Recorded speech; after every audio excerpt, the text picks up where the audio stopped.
राष्ट्रीय विधी सेवा प्राधिकरण व सर्वोच्च न्यायालयाच्या निर्देशाप्रमाणे आयोजित केलेल्या महालोक अदालतीमध्ये 36 प्रलंबित प्रकरणे माननीय औद्योगिक न्यायालयाचे न्यायाधीश M.R. कुंभार यांच्या प्रमुख उपस्थितीत तडजोडीने निकाली काढण्यात आले.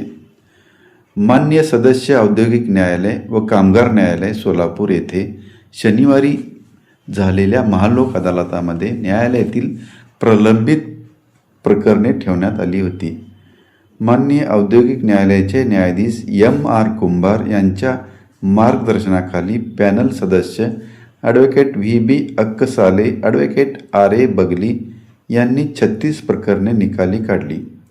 यामध्ये दूध संघाचे इंद्रेश्वर शुगर कारखान्यातील कामगारांचे खटले निकाली काढून त्यांना रक्कम धनादेशद्वारे देण्यात आली. इंद्रेश्वर शुगर कारखान्याच्या 5 कामगारांना ग्रॅज्युटी रक्कम देण्यात आली.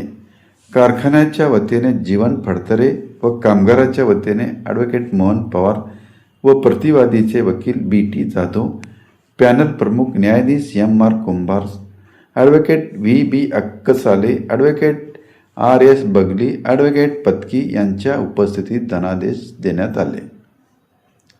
दूध पंढरीचे खटले मिटवण्यासाठी advocate V.N. Deshpande, advocate Anuradha Kadam व प्रतिवादीतर्फे ॲडव्होकेट B.T. जाधव यांनी काम पाहिले. सदर कार्यक्रम यशस्वी करण्यासाठी M.S. Shaikh, K.V. Jadhav, A.V. Sancheti, माकम आणि राठोड यांच्यासह इतर सदस्यांनी सहकार्य केले.